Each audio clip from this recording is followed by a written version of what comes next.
तो जी सनातन के घर में एकाएक अचानक से आग लगता है। इस आग लगाने के पीछे क्या उनकी बहन सावित्री रही?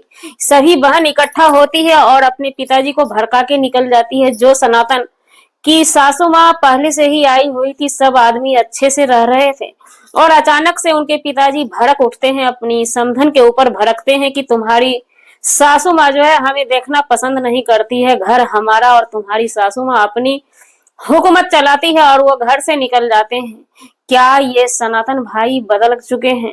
अपनी सास और अपनी ससुर और अपने साली को रखना चाहते हैं और अपने पिताजी जो जन्म दिए हैं उनको ही घर से निकालना चाहते हैं। क्या ये सोची समझी साजिश है, जिस साजिश को कि सावित्री सहन नहीं कर पाई और घर आते ही आग लगा के निकल गई। जी नमस्कार, स्वागत है नए मुद्दे नए रिएक्शन वीडियो में। कैसे हैं आप लोग? आशा करते हैं, उम्मीद करते हैं आप लोग बहुत अच्छे होंगे। चैनल पे पहली बार आए, चैनल को सब्सक्राइब कीजिएगा। वीडियो पसंद आए वीडियो को लाइक शेयर जरूर कीजिएगा। वीडियो को पूरा देखिएगा, शुरू का 1 मिनट की वीडियो को देख करके कमेंट करने की भूल नहीं करें। अगर फिर भी आप कमेंट करते हैं तो उससे हमारी जिम्मेवारी नहीं होगी, वो जिम्मेवारी आपकी होगी, क्योंकि वीडियो में कुछ और रहता है और आप लोग थंबनेल और टाइटल और एक मिनट जो शुरू में हम बोलते हैं, जिस मुद्दे को लेकर के हम क्लियर करने के लिए आते हैं अपने वीडियो के माध्यम से, उसी पे आप निगेटिव कमेंट ठोक करके चले जाते हैं। तो ये आप अपनी मानसिकता को दर्शाते हैं। परसों ही सनातन की वीडियो आई थी, उसके बाद कल सनातन की वीडियो आती है, क्योंकि परसों जब उनकी वीडियो आई थी तो वीडियो में बहुत सारे निगेटिविटी फैले हुए थे। सबकी अपनी अपनी राय थी, सबने अपनी अपनी राय रखी थी वहां पर जाकर के। और ये कमेंट हमारे पास भी आया था कि सावित्री के आने के बाद से ही ये चीज क्यों हुआ, क्योंकि पहले से उनके पिताजी घर पे रह रहे थे, उनकी सासू माँ घर पे रह रही थी।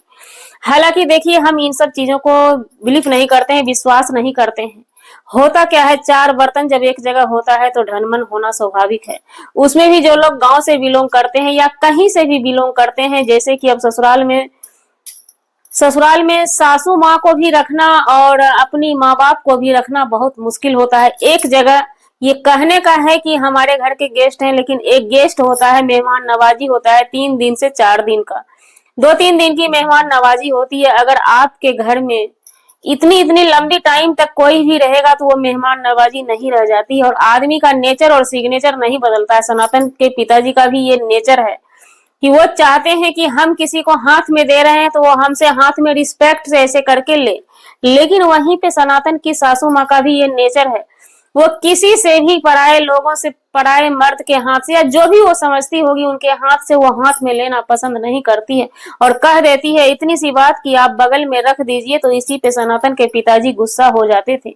अगर सनातन के पिताजी गली से आते रहते थे, आंगन में आते रहते थे, सामने में अगर सनातन की सासू माँ होती थी तो वो बगल से कट के निकल जाती थी, मुड़ जाती थी, अपना कपड़ा ढक लेती थी। तो ये बहुत अच्छी बात है। लेकिन जो चीज ये अपनी परंपरा को निभा रही थी सनातन की सासू माँ, वहीं पे सनातन के पिताजी ने इस चीज को गलत वे पे सोच लिया, गलत पटरी पे लेके चला गया और बोला कि घर, वो सोचे कि घर हमारा, सब चीज हमारा और हमसे ही छुआछूत की जाती है।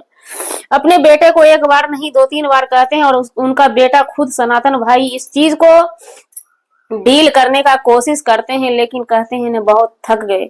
एक मोड़ ऐसा आ जाता है ना, अगर सनातन भाई इधर को देखते हैं तो खुद का, उनका जन्म जन्मांतर का पिताजी है। अगर इधर देखते हैं तो वो बेचारी सासू माँ है, जिस बेचारी का कि बुढ़ापा का सहारा लाठी ही टूट चुका है, खत्म हो चुका, टूटा भी नहीं खत्म हो चुका है, भस्म हो चुका है बुढ़ापा का सहारा ही। उधर वो सासू माँ है जो निसहारा है, उसको सहारा देने के लिए हाथ बढ़ा चुके हैं सनातन भाई। पब्लिक ने कसम खिला दिए हैं, वादा करवा लिए हैं कि उस सासू माँ का लाठी बुढ़ापे का तुम ही बनोगे, उस ससुर का लाठी बुढ़ापे का तुम ही बनोगे, और अंजलि की बहन का भाई भी तुम ही को बनना होगा। ये कसम और वादे के अनुसार ये सनातन भाई के दिल पे क्या बीत रहा है आप लोग सोच सकते होंगे।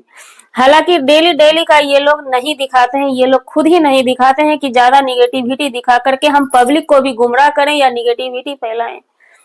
कल अंजलि रोते हुए, अंजलि को देख करके बहुत तरस आ गया। अंजलि रोने लगती है क्योंकि एक तरफ अंजलि भी सोच रही कि एक तरफ ससुर जी की बात है, लोग ट्रोल करते हैं और ससुराल में ऑटोमेटिक बात है, अगर पिताजी घर छोड़ के निकल गए हैं ससुर जी, तो ननद सब क्या ही बोलेगी, किस नजरिया से अंजलि को देखेगी, ये भी बात सोचना पड़ता है। एक लड़की का जीवन बहुत मुश्किल होता है, बहुत संघर्षमय जीवन होता है। हालांकि वो दोनों आदमी जा रहे थे सासू माँ का किस्त भरने के लिए, 8-9 हजार रुपया बचा था, उस किस्त को भर के कहानी खत्म ही करने की कोशिश की जाएगी। वहीं पे कुछ लोग हमें भी कमेंट किए थे कि वो अपने घर पे ही क्यों नहीं रहती, तो हमने शुरू में भी बोला था उस घर में लोचा है, वो सरकारी है, 1-2 महीना में उस घर को ध्वस्त कर दिया जाएगा। हाँ, सुनने में आया है कि जमीन लिया गया है, अपना घर बनाया जाएगा, लेकिन बीच में तीसरा कहानी घर का जो मैटर हो गया, इस चीज को समस्या का समाधान भी उनको ही करना पड़ेगा, क्योंकि पब्लिक सैकड़ों तरह के आवाज उठाएंगे और सवाल भी इनसे पूछेंगे। सवाल ये देंगे तो देंगे क्या देंगे, बहुत तरह की बातें पब्लिक करती है उनके कमेंट में भी जाके, और हमारे पास भी ये कमेंट आया कि सारा सामान उनको अभी लाना नहीं था, यही वो मजबूरी थी कि वो घर ध्वस्त होने वाला है, इसलिए वो सारा सामान लाए हैं। लेकिन घर के इनके पिताजी खुद के जब ऐसे ऐसे कर रहे हैं, तो इसको लेकर के ये फैसला ली गई है अंजलि और सनातन भाई के तरफ से। हालांकि हमारी माने तो सनातन भाई ही फैसला लेते हैं और अंजलि अपने पतिदेव के फैसले में बखूबी हाथ निभाती है, हाथ बटाती है। उनका कहना हुआ कि एक कहीं पे एक रूम कमरा दिला देते हैं और उसमें सबसे अच्छा यही बेहतर होगा कि उसी में, लेकिन ये भी नहीं हो सकता, सनातन ने साफ साफ कहा, क्योंकि जब अकेली होती है हमारी सासू माँ तो रोने लगती है, बिलबिलाने लगती है, और उनकी बेटी भी छोटी वाली सनातन की साली भी भाई को याद करके रोने लगती है, चीखने लगती है, चीख लगती है।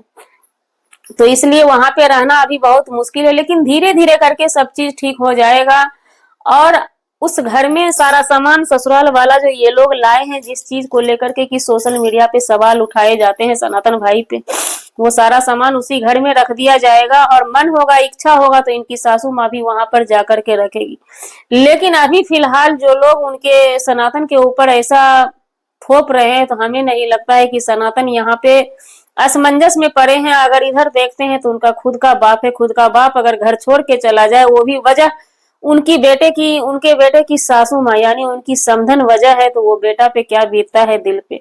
अगर वो चाह के भी वो सासू माँ को घर से निकाल नहीं सकता है, क्योंकि उन सासू माँ के साथ अभी जो हादसा हुए हैं, उस हादसा को अगर देखा जाए तो बहुत मुश्किल है सनातन भाई के लिए ये पल डिसीजन लेना। लेकिन समझना चाहिए उनके पिताजी को ही, सासू माँ समझती होगी तभी तो डिसीजन लिया गया कि एक कमरा दिला दिया जाएगा। लेकिन वहां पे रहेंगे तो रहेंगे कैसे ये लोग रहेंगे, क्योंकि इनके पतिदेव, इनके ससुर जी बाहर रहते हैं, घर पे रहते नहीं, और दोनों ही एक तरह से दुखियारी है, दोनों का ही दिल टूटा हुआ है। अगर एक को कुछ होता है तो हो सकता है सासू माँ खतरे में जा सकती है, और ज्यादा खतरे में अंजलि की बहन चलती है, उनको भाई का याद बहुत ज्यादा आता है, जिस अंजलि को कि भूलना अभी बहुत मुश्किल है, क्योंकि आगे पीछे के भाई बहन होंगे, एक साथ खाना, एक साथ खेलना, एक साथ बैठना, एक साथ पढ़ना, हर चीज उस भाई के साथ होता था, और एक ही साथ लड़ाई भी करना होता था। इस वजह से हमें नहीं लगता है कि वो बहन इतनी जल्दी भूल भी पाएगी, तो इसलिए उनको रहना ही पड़ेगा, रखना पड़ेगा, सासू माँ का केयर करना पड़ेगा। अगर सनातन के पिताजी इस चीज को नहीं समझते हैं तो बहुत मुश्किल है। फैमिली को समेट के चलना लोग ठान लेते हैं, करने का प्रयास करते हैं, लेकिन फैमिली का हर एक सदस्य चाहे इस बात को समझे तभी मुमकिन है फैमिली को इकट्ठा लेकर के चलना। अगर हर एक सदस्य नहीं चाहता है तो बहुत मुश्किल पड़ जाता है इस चीज को कि फैमिली को एक साथ लेकर के चलेंगे या नहीं चल पाएंगे। तो जी, हमारा वीडियो बनाने का मतलब किसी व्यक्ति विशेष से नहीं था, ना ही किसी के आत्मसम्मान को ठेस पहुंचाने का था। अगर जाने अनजाने आपके आत्मसम्मान को ठेस पहुंची हो, उसके लिए सॉरी क्षमा चाहते हैं। मिलते हैं किसी नेक्स्ट ब्लॉग में नए कंटेंट के साथ।